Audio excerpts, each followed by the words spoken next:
Welcome, everyone, and thanks for joining us for today's webinar, Beyond Prevention, Frontier AI, and the Shift to Cyber Resilience. In a post-Mythos world, the days of trying to patch everything are over. Threats can be weaponized in minutes, and security leaders need to move beyond prevention and build resilience. Today, we'll focus on three priorities: real risk, readiness, and board communication. At the center of it all is one key question: how do CISOs turn disconnected technical updates into a clear business risk conversation? To help us answer that, we're joined by two experts: CISO veteran Roland Cloutier and BitSite VP of Product Management, Gabby Reich. They'll talk through how to use threat intelligence and asset context to stay focused on the risks that matter most. With that said, Gabby, I'll turn it over to you.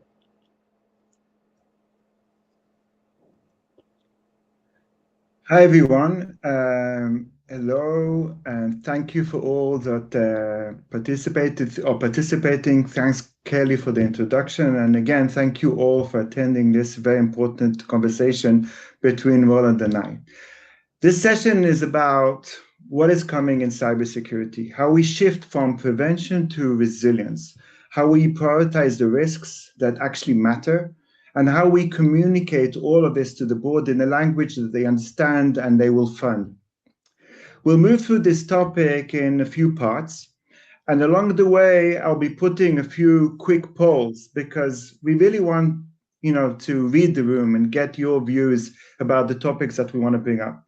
So it's not just a conversation between Roland and I. We really are interested not only in a poll, but really feel free to provide your comments or questions in the Q&A, and during the session, we'll be answering as many questions as we can.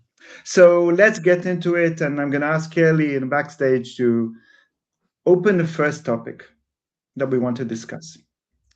So before we dive into the conversation with Roland, before I start the conversation with Roland, let me set the stage for the first section. This section is about the foundation of resilience in this post-Mythos foundational AI models era. And the reason I want to set the stage here because everything we discussed today rests on it.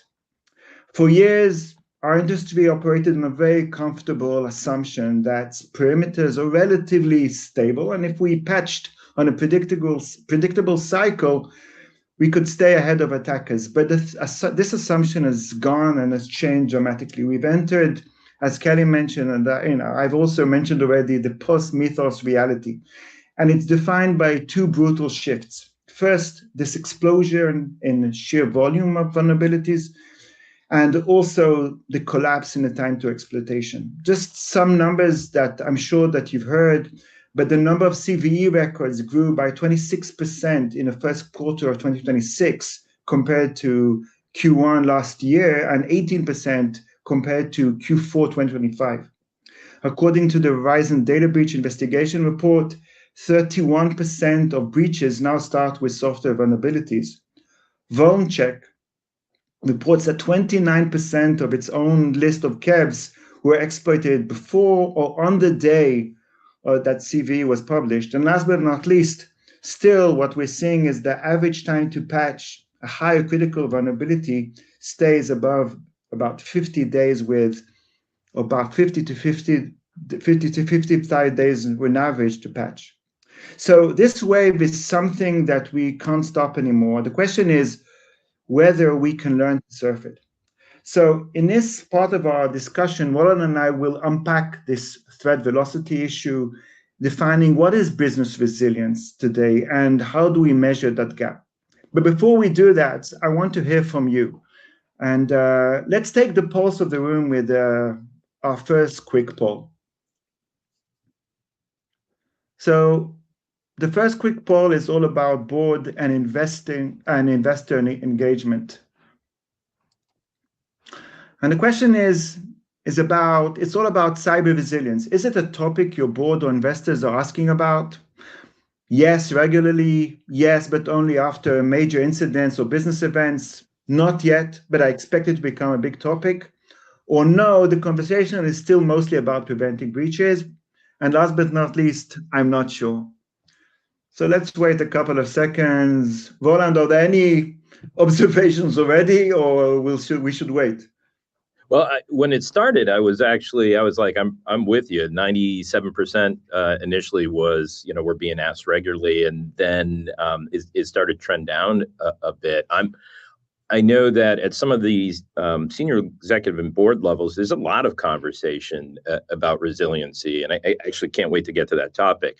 And one of the questions that continue to happen is how do we address resiliency as a key business initiative? So beyond the threat management, beyond minimum viable business, how do we think about resiliency as a digital capability for go-to-market? So I'll be interested to jump into that, but it is certainly I think this year, number 2 on all CEOs' most strategic problem areas they need to solve, I think came out as resilience. So super important. Quite impressive. The answers, we'll get to that in a couple of minutes, but what you can see is there's a vast majority that, yes, it's something that they're talking about. We'll talk about it. And as you just said, there is some vagueness of what this is all about. So that's why it's quite interesting. But before we get to this, and we'll remember, let's look at the results and we can look at what they are, just to remember to ourselves, and we'll get back to the results itself. But before we go to looking at this poll, and Kelly, I don't know if we can go back to the poll later on, but I wanted to start the conversation between the two of us today by addressing this hot potato in the room, which, as we said, we've all entered this post-Mythos reality. And before we analyze these poll results, with your experience and your vast security experience as a CISO, I'm interested in how this transition to high velocity threat landscape of vulnerabilities is changing your personal philosophy on prioritization. And what would you recommend CISOs today who are still trying to run this legacy 30 to 60 day patching cycles? So first, I don't think Gabby, it's changed my philosophy. Quite honestly, I have been waiting a very long time for a capability that enables us to reduce the level of threats in our environment that we can control. 30, 60, 90, 120 days, whatever it is, open vulnerability issues within our code, our platforms, our clouds, our application stacks. I mean, these have all been problematic and have led to, the majority of the issues that we have to deal with as practitioners on a day-to-day emergent basis. So I'm excited. That's number one. Number two is I think we have to literally switch a bit in our minds and start thinking about our responsibilities to get our organizations to a zero defect capability, right? And whether it's our by design SDLC and app pipelines, or it is our edge or our infrastructure, our relationship with our third parties, and how we do digital business exchanges via APIs, whatever it may be, how are we thinking about making decisions and having the capability to go very deep across our digital landscape, understand the totality of vulnerabilities, and enable our partners, our SREs, our ITs, all the people who actually do a lot of these things on our behalf, to do these things in a safe and a fundamental automated mechanism that changes the threat landscape. Because we cannot forget that our adversaries already have these tools and are using them. We've lowered the bar to increase the number of negative impact events that can happen to our environment through less skilled people. And we still have a lot of cleanup to do at the end of the day. So lots of work to do in this space. But like I said, I think we've got to switch that bit and start focusing on that 18 to 24 month zero deficiency rate. I have a very similar perspective, but a bit of a different angle there.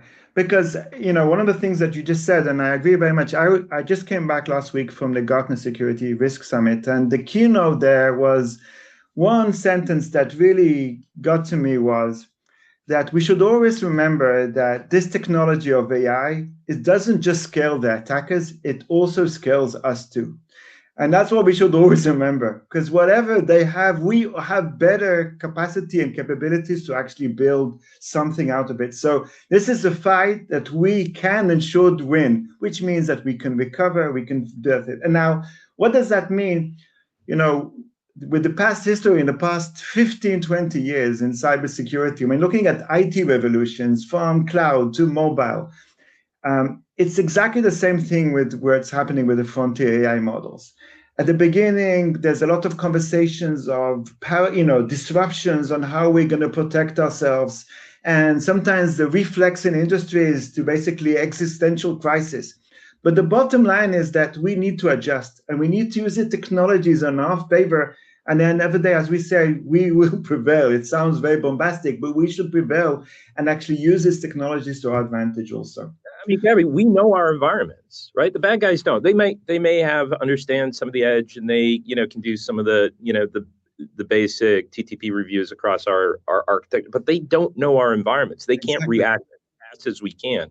So if we use these like capabilities to leverage reducing the quality flaws within our digital technology, improve our time to defend and to put in mitigating controls. I mean, you're talking about we're truly, we've been on the defense for a very, very long time. We're truly getting to a point, I think, where we're going to have that edge. I think defenders, around the world are going to be pleasantly surprised. And I'd like to also point out, you made the kind of the comment, what do we have to do as an organization, as how we do this? I think there's two phases. I think there's the now phase between now and 18 months, and that's going to be learning new technology, educating our teams, getting new capabilities in place, modifying our response protocols, right? Could we have 100 0 days a month? Possibly.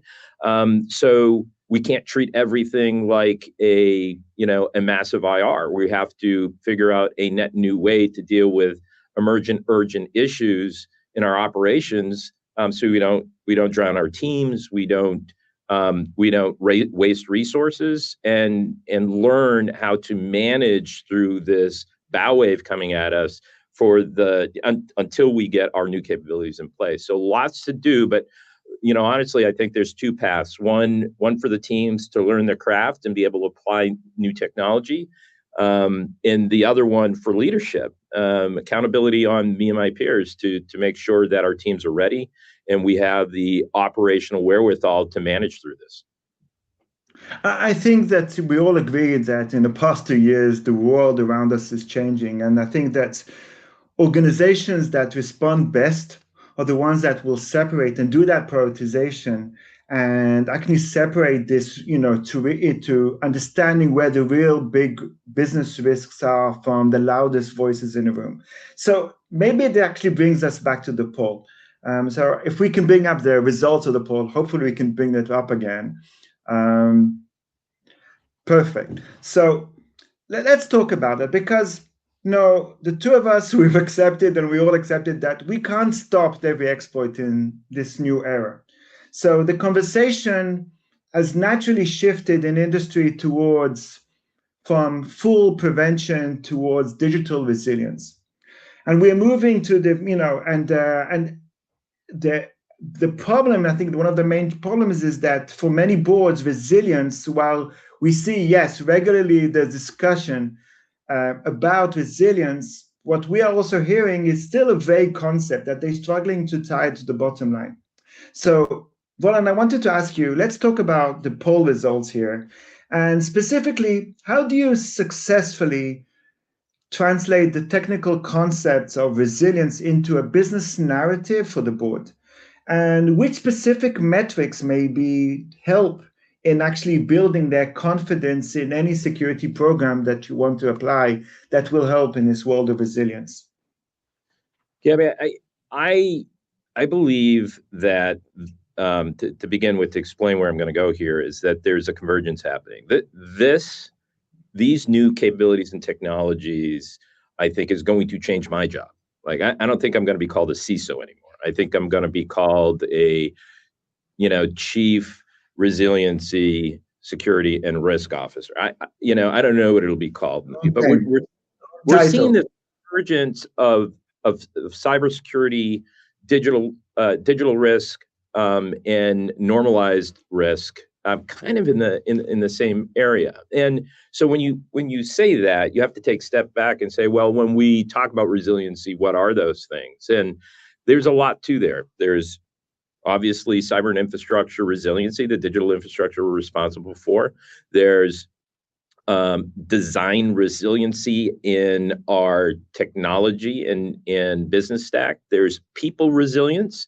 How do we ensure the capability of not only our people, but the people that deliver our go-to-market in operations or whatever your business or agency does?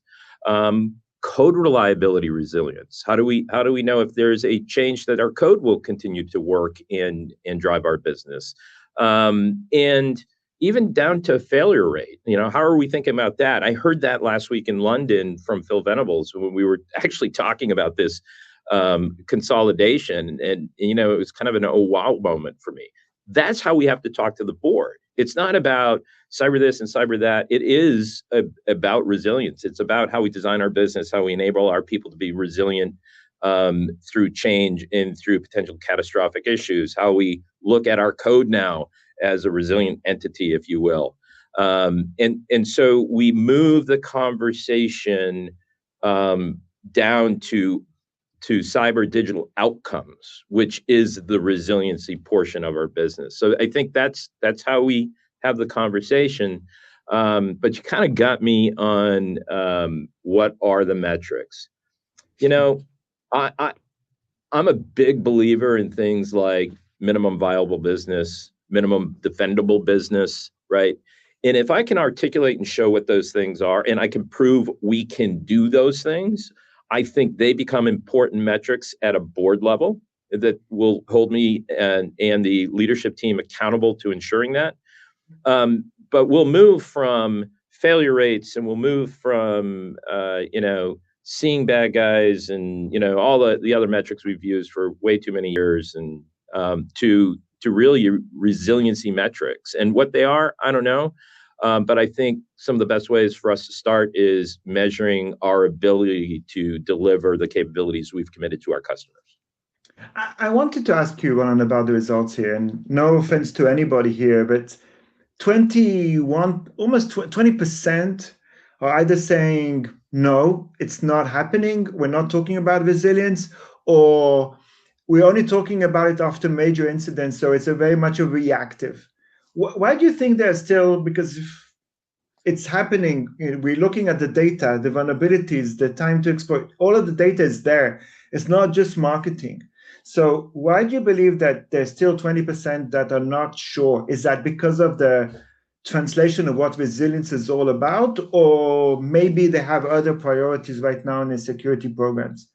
I think it's a lot of everything, and I don't think it's just about the security program. I think it's about where does resiliency, like if you have a total BRP pro or a business resiliency portfolio within your company, who owns that? Is it cyber? Might not be. So there's still, again, convergence of accountability and responsibility of plan, design, operate resiliency things, like who's in charge of it. So we see some of that. We see some of it with immaturity of operations. If you're a critical infrastructure, or you are,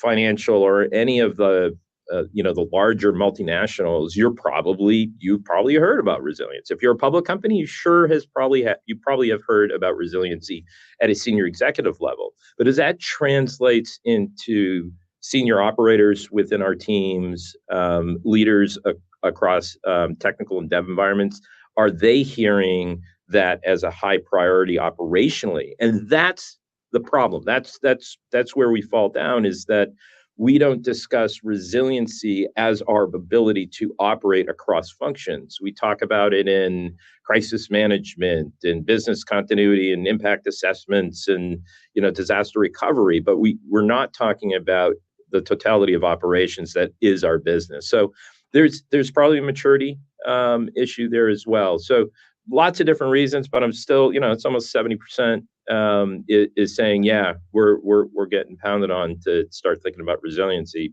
I agree with it. So let's talk about the measurement and the tooling and measurement perspective. And even with a clear strategy, and we see 70% that are talking about resilience, we still see organizations that are hitting the wall during this assessment phase because, as I said before, there are pieces and parts of the problem. What we're seeing is that when you look at measuring resilience and posture management, we have a sprawl of different tools right now in this. We have DSPM, CSPM, SSPM, all different pieces. And many times the vendors are self-advocating their posture in different silos rather than providing a unified view. And another perspective, and many times it's an inside-out view, not from an attacker's perspective. So, when you're presented with all these fragmented posture reports and views, how do you cut through the noise and to get a single source of truth? And what advice would you offer for teams struggling to actually get this unified view of posture and your resilience, or posture of your organization to be resilient? So the first thing we have to ask ourselves, Gabby, is what is our environment? I mean, think about it for a second, right? We think about the box that we control. It happens inside our data centers or our clouds, and outside are third parties, and we do third-party assessments. But now we have third, fourth, fifth, sixth parties, as introducing new parts to our service chains. And so where does my accountability and authority and visibility start and stop? Those things aren't well defined. We have to get to a point where we truly understand how our value chains work. Our ecosystems used to be like develop, build, sell, monetize, support, start all over again, right? But now, we have supply chains going out to SaaS models. We have, again, these third or fourth parties coming and being an active part of what we're taking to market or delivering to our clients at any given time. We have to get really, really good at visibility and understanding that. So then we can do that broader context. And even if it's not within my accountability, can I get visibility to it? So we always have to focus on what's the visibility, what's the issue or the risk, and how do I bring that to a total understanding across my business lines, my service chain, or my value chain that I'm dealing with. And until we focus real resources to do that, it's going to be a huge blind spot in our program. So I think that's a start. But I'm hopeful that as we have organizations like yours that give us total visibility to our industry, who we're doing business with, and in their technology issues, that we have a better chance at drawing that picture. So I'm going to actually follow up with a question that actually came up from the audience, which is aligned. And you mentioned that bringing resilience as a strategy is like there are multiple areas of looking at resilience. And the question is, how do you think that business leaders can help drive this forward, as well as in bringing technology and cyber leaders into the overall resilience strategies? The most mature companies I've seen do this has done it in the same way that we've done risk and made global risk better, or cyber, right? Made different organizations accountable for cyber. It's like things like executive security councils within inside organizations, where people from executives from the business, the CIO, finance, right? Key executives that run and drive the business have accountability and oversight for resilience, inclusive of the CISO and the CRO and the CIO. And inside that group, they decide who is going to deliver and drive, the overall framework, architecture, and delivery of resiliency programs. And I honestly think because it's been a secondary or a tertiary discipline within our organizations, that you will see that float up as a primary label on somebody like me, job description around resiliency. So better oversight and an organization focused on resiliency at the leadership team level, and accountable executives with it in their actual title. Okay. So now I want to move to the next second part of our conversation. And if the first section was all about naming the problem, now I want to shift from naming the problem to actually navigating that problem. And navigating it means being honest about one thing in particular, the threat landscape. And it's actually what you just mentioned is actually a great segue to this part, because when you said, what is our environment? This is exactly what we're talking about. So we talked about you're talking about what is our environment, what is our attack surface. And when you're looking at AI, it's actually reshaping this picture faster than anything else, because right now we have the tools and the new sources of risk maybe that we should be worrying about. So in this part of the webinar, I would like to cover two things. First, I would like to have a conversation about AI and supply chain risk, and what does that mean to us, the combination of AI and supply chain risk. And then I want to talk about the framework itself, and I want the framework to help us exposure and risk prioritization, and how can we actually start this playing the whack-a-mole and actually helping us focus on what is important for us. So before Roland, before the two of us go and discuss that, I want to again take the pulse of the room, and let's run our second poll on AI and supply chain risk, and then we'll dig into the answers that they will tell us. Okay. So the second poll is, what's the most significant impact of AI on supply chain risk management? Number one, it's moving from questionnaire-led to intelligence-led.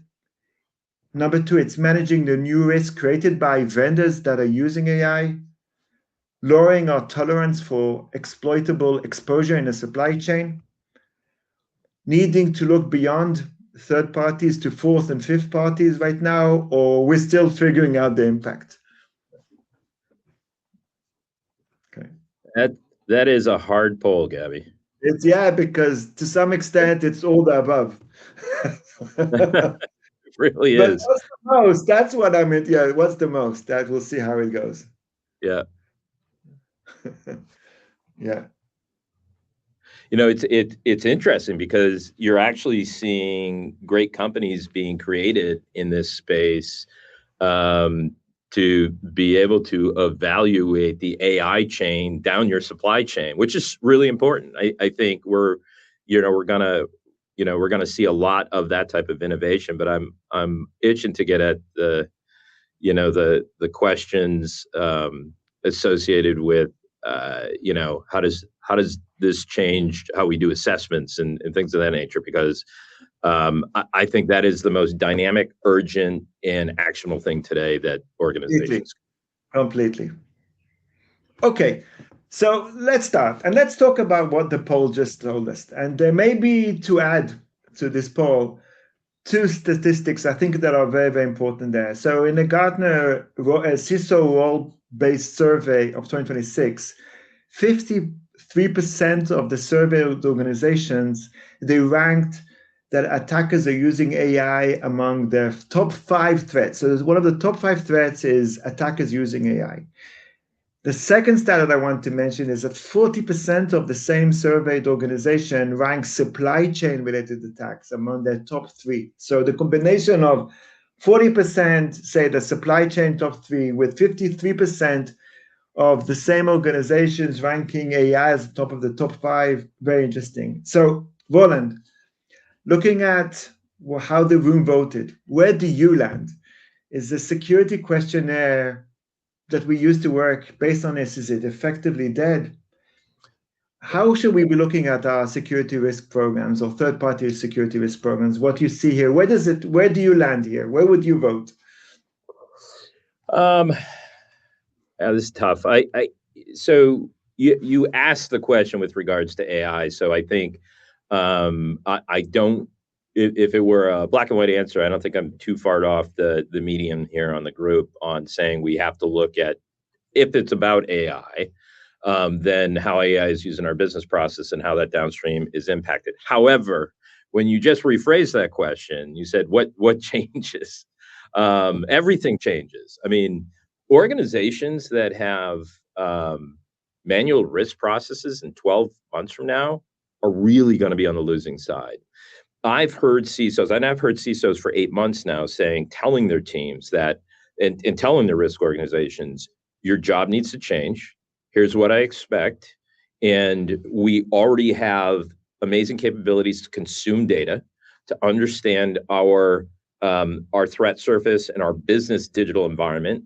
And we have third-party capabilities to apply CTI to that in a very meaningful way and reprioritize on an automated basis using AI. And I don't need spreadsheets and base level technology to do that. I can use a business purpose focus technology capability to do that, and I get twice the flow through, immediate feedback on a daily basis. I'm not rerunning scripts, and I'm not waiting for third parties to get back to me. This has to change. There is no reason for us not to use advanced AI capabilities, either provided by vendor or built in-house or a combination of both, to be able to understand that digital ecosystem, to be able to apply coordinated threat intelligence to it and provide prioritizations for remediation management, and even beyond what's in our custody, care, and control, those businesses that we do business with, and get over the horizon insights in the industries we're in or involved in or serve. Like, what technologies are most likely to fail, or which things are most attackable, and are those part of our ecosystems? We didn't have that capability before. Now we do, and we can do it on a consistent daily basis. So super excited to see that world change and the death of third-party management as we know it. I think there are two different aspects, and I agree with you that the question at two different angles. One of them is the process itself, where right now we have 9.4, but it's about the process and how fast you need to be, and are we shifting from questionnaire-led to intelligence-led. And the second aspect and angle is about the use of AI. And I think the best example of the impact of AI on supply chain is the attack that happened in March this year about light LLM. And it's actually the AI infrastructure and the blast radius of the attack from all the supply chain and the different vendors that were impacted by what happened with light LLM. So I think that the two of them are combined together. And I think that, again, there are two different angles to the same question. I agree with you very much. But going back to maybe the first one here about whether I got the 9% here. And you mentioned that, and you talked about shifting from this manual process to something which is a lot more agile and nimble in that perspective. So do you see customers actually going in that direction, the vendors that are going that direction? How do you see that direction going? And I moving think customers, this intelligence-led direction for third-party risk management. I think you have to. I mean, if you take the over the last couple months of the changes we've seen in the ability of technology to do certain things for us, and understanding at a very deep level across massive amounts of data that we use to compile. I mean, think about your SDLC, right? Like we used to go through on the product development side or AppSec side, we used to go through what, 10 to 20% of our code maybe at a time, and now we have the capability to go through 100% of it immediately, and then draw conclusions from it. It's going to be the same thing on our CTI. I mean, how often did we understand 100% of our digital environment in Node and be able to map that and then apply CTI to it? What's not just kevs that are out there or CVEs, but what are bad guys actually doing?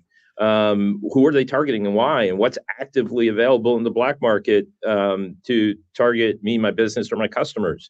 And be able to apply speed decisioning and remediation to those things that need it at any given time. It changes the risk model. It changes it from more of the downstream residual financial cost to the business to what is the most probable, and how do we automate the remediation or reduction of risk in the most effective manner. It really allows us to apply multiple levers to risk that we haven't. It was either stack rank or nothing.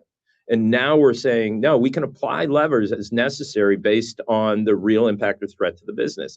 It dramatically changes and shifts our approach to it. And quite frankly, we're going to be able to do it at speed. So super excited about it. And I didn't even have half the caffeine I normally have. And I'm talking this fast because it's that cool.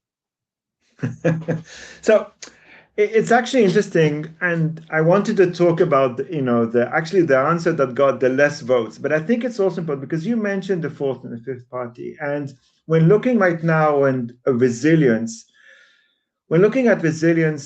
clearly we have to look at our supply chain, our third parties, and you mentioned the fourth and fifth parties also. When with availability of AI tools to actually crawl and look and inspect, it sounds a lot easier than it used to be in the past. Do you have any intake of why, within this small sample that we have right now, this is the least of the least impactful aspect is looking beyond the to the fourth and fifth party? Do you have any insight there? Why it's so low?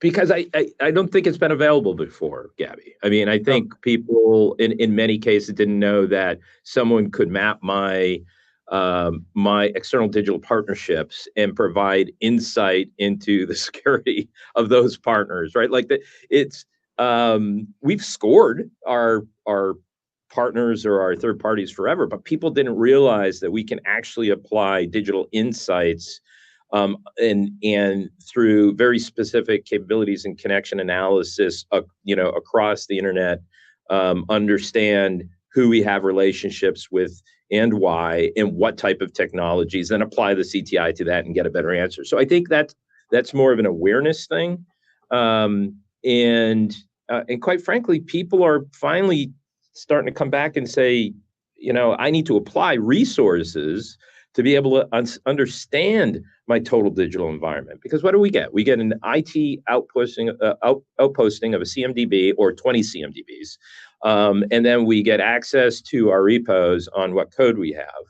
But ask anybody on this phone, do you have 100% assurance and know what APIs you have, who they connect to, what data is supposed to go out over them, how they authenticate?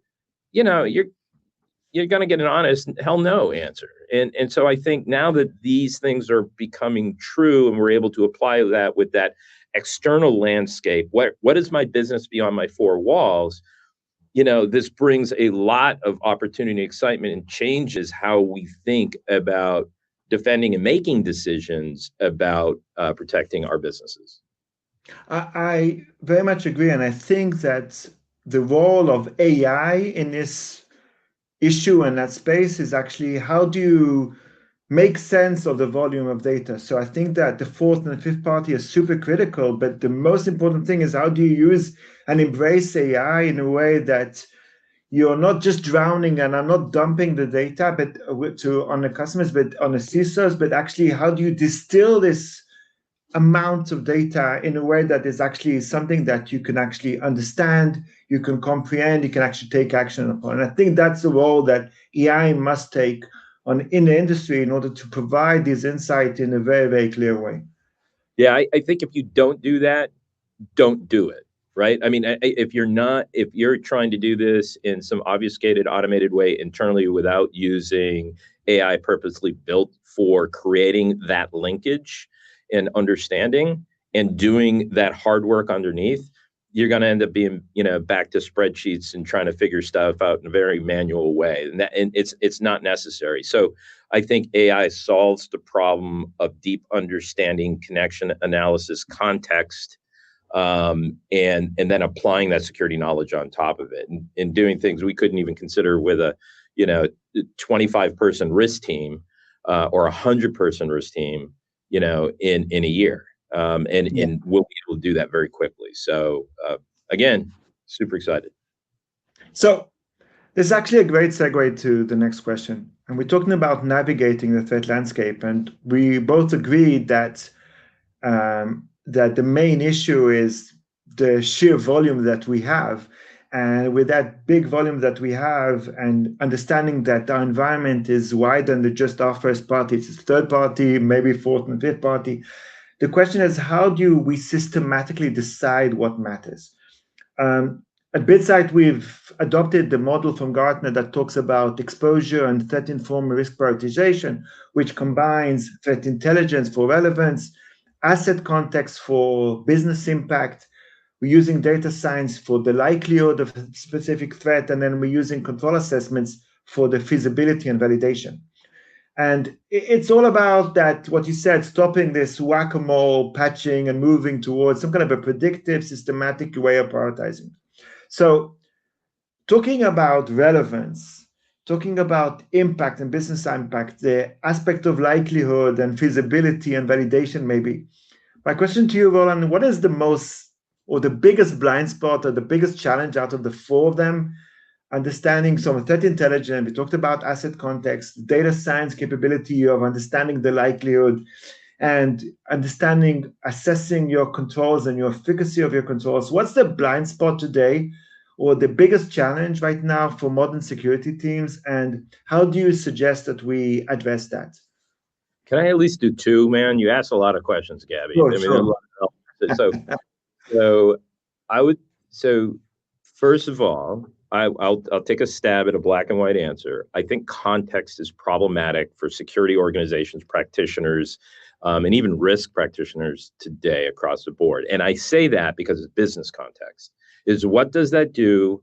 What is that thing, technology, asset, whatever it is? Like what's the context of it to my business? And that is dang hard to get at. It really is. I mean, we spend so much time just doing the work, trying to figure out which business process that sits in. How does that impact revenue? How does it impact the go-to-market? Does it impact customers? Like, what is that thing? And so spending a lot of time getting context is tough.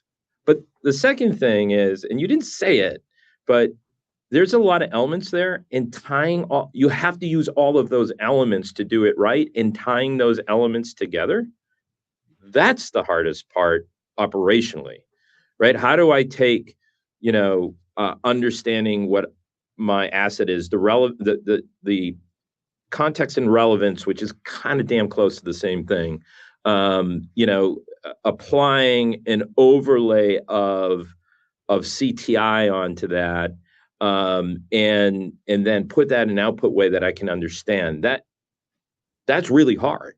And so, if we can refocus ourselves to understanding and bringing our business context to the table, and our partners, vendors, and the security community can build the underlying infrastructure to tie those things together at speed in the next few months, again, we are going to wreak havoc on the external world trying to do harm to our businesses or agencies.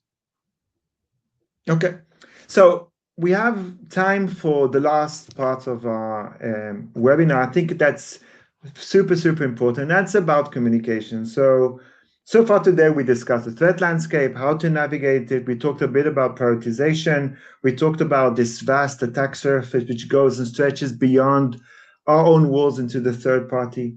But none of that work counts if you can't explain it to the people who fund it. And I think that, as you said before, this translations and loss of translations towards a business context, and sometimes taking a technical teams, talking about CVs and ports and severity scores, and translating into something that the board speaks, because they speak into about capital risk, they talk about business continuity, return on investment. These are two different languages. And the CISO many times is the one standing in the middle and is expected to translate. So the final stretch of our conversation is really about that, closing this gap. But before we go and have that discussion, I'm going to open it again to a poll, because I want to read the room once more. And what is actually related to the hardest, and I think we can talk about this hardest issue about communicating resilience to the leadership. So then we'll dig into the answers, and then based on the answers, we'll actually follow up with a discussion. So the question is, what's the hardest thing about communicating cyber resilience to the leadership? It could be about translating technical exposures, like I just said, to business risk. It could be showing where risk is actually being reduced. So what actually are you successful in doing that? It's about maybe explaining how we compare to the peers. So the benchmarking is important, or it could be about explaining where we need to invest and why. And the last is about getting consistent data across tools and teams. So, Roland, this is again one of those that all the above are relevant. But again, so we're very tough on our audience today, and we're asking the hardest about communicating. So that's what makes it different. Yeah. And I have two answers for this one, and I'm trying to decide and be, because I know what the next question is going to be, right? Yeah, because you've done it the last 3 times. You're going to ask me what I would say. Yeah, So. yeah. But what I'm going to do is because, also I'm going to take the top. I think that here there are actually 2 different parts. The first 2 are about translation, okay? The first 2 answers are about translation. And the other 3 are more about the business comparison, benchmarking, ROI. So I think that within these 5 answers, there's actually 2 groups. So depending what we're seeing right now is the first 2 are getting the most of the votes. So we're getting like 70%, actually almost 70% voting to the translation, and the rest is to the comparison benchmarking. So if that's that's the majority, what I'm going to ask you is that, and this is what we're seeing, and I think it's quite interesting, is that it actually tells us a lot about where the pain really is, okay? And looking at the answers of the first 2 questions, or the first 2 answers, is about translating technical exposure into business risk and showing whether this risk is actually being reduced or not. I think these 2 are about persistent communication gap between the SOC and the C-suite, maybe. So my question to you is, what has been your most effective light bulb moment when presenting to the board? And what is your recommendation for CISOs who are struggling to get this, business to understand the value of their security spend from it, taking the technology and trying to translate it? So what has been your aha moment of actually be able to, solve that issue? My aha moment came not in the board meeting, but in meetings prior to the board meeting. And I worked for a fantastic chief. I reported to the CFO of a large multinational, and we were talking about, business impact and how to articulate some of these issues. And we moved trillions of dollars a year and blah, blah, blah, and all that sort of stuff. And when I was trying to articulate the market risk, he really came up with a mechanism to show me the downstream residual impact to the countries we served and the financial institutions we served, and the customer. What is the end result of our failure, our resiliency failure, in our inability to pay America or pay 1 in 3 Canadians, or move billions of dollars into the IRS, right? What would be that catastrophic issue, and how do I tie those specific risks and assign a probability to them based on what I knew?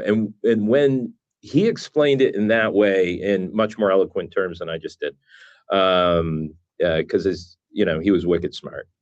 We were able to have a continuing conversation on, if I don't do my job, what happens? And that is actually, in the US, what public boards are asking is, when I'm protecting the shareholders, and if this company fails to do what they're supposed to do for the customers that we have, because management isn't doing the right thing, then I haven't done my job. So answering their questions about, what would make us resiliently, failuristic, then, that's when it really changed for me. So I've had a lot of experience with this, and I think the more you can tell a story from an issue, an incident, a vulnerability, a risk, to an outcome, to a customer, client, or market,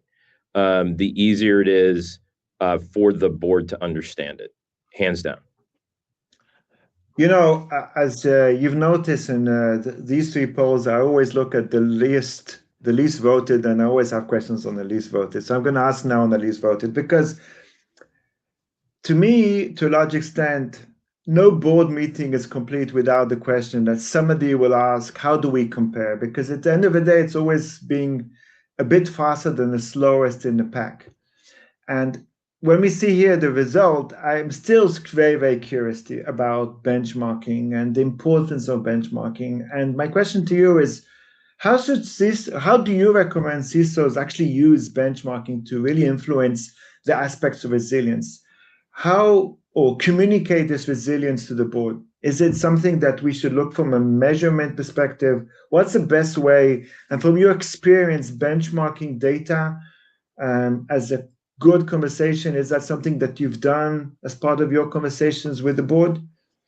Yeah, I think it's expected, and in different companies, it's expected in different ways. So, some will want to know, how do we compare against our competitors, right? Are we better than them? Okay, great, move on, right?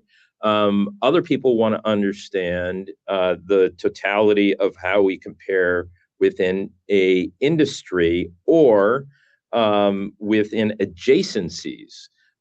Because that might be the expanding market we're going into, and what do we have to prepare for, and are we prepared to go into those markets and things of that nature. But resiliency is different. With the exception of providing information within a trust center or a client security management office and taking customers through the details of our resiliency capabilities, our BRPs, and that sort of thing, it is hard to get a true measure of that. And so I typically have not used, with regards to resiliency capabilities, a board number, if you will, or a board view, because it's imperfect. It doesn't provide the reality of a view inside someone else's organization from their resiliency.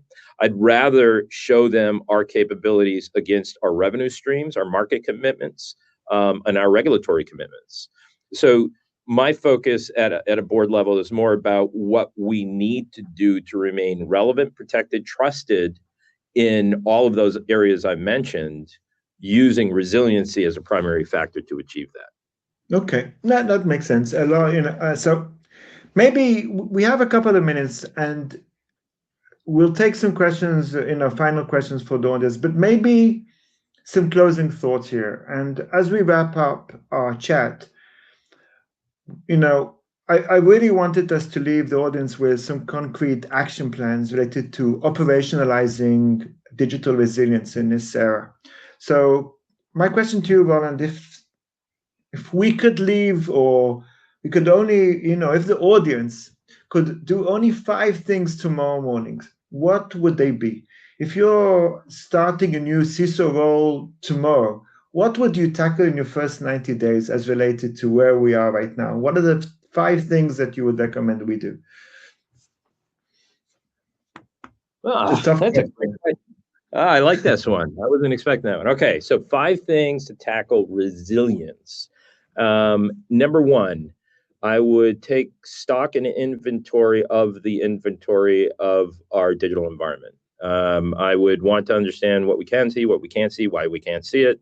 I would want to make sure that becomes a priority to ensure that we have a framework for managing visibility and transparency across the entire organization. Number 2, I would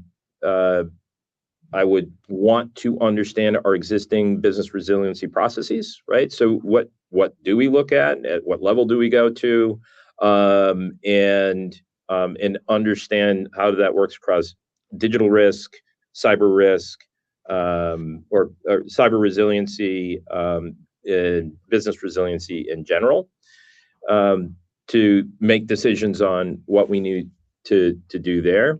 The third is, I'd like to understand the totality of our value chain, our business processes. And this is always the hardest to do, which means how are we mapping, each one of our business lines, each one of our products in the go-to-market, from the time that we design it to the time that we deliver it and support it?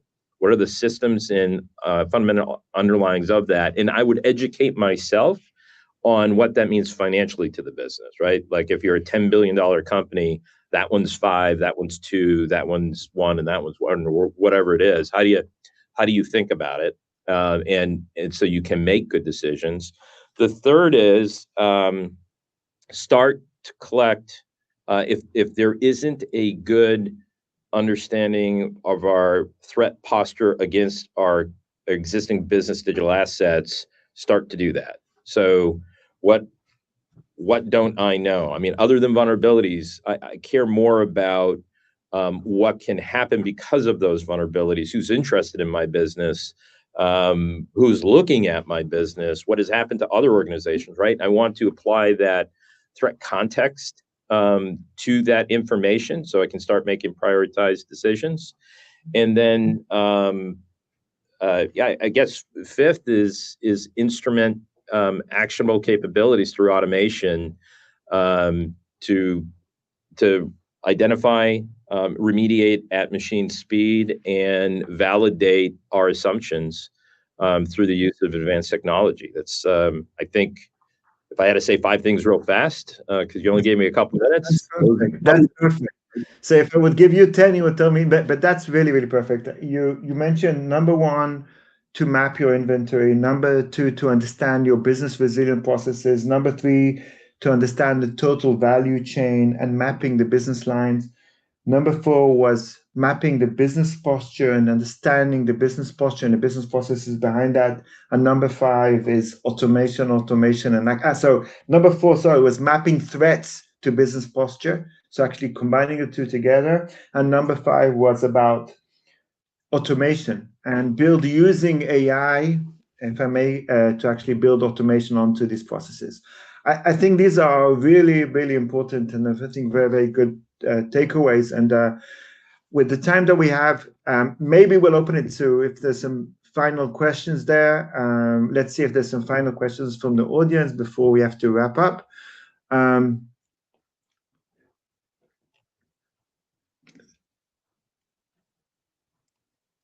Yeah, I think that we covered most of the questions. That there's a lot of interesting questions. I think that we covered most of them during the conversation. So with that said, let's see if there's anything else that's coming up. But with that said, Roland, I really, really wanted to thank you. This was a super interesting conversation for me, and I'm sure for the audience. We'll be sharing the recording and the presentation with all of you and the results of the poll. Super interesting. I think it's very, very relevant. Any last words from you, Roland, before we wrap up? No, Gabby, thanks for having me. It's always a pleasure talking to you. I mean, there's just so much upside in our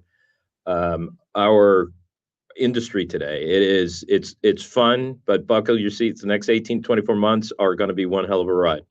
Exactly. So thank you very much, Roland. Thank you very much, audience, and to the next time.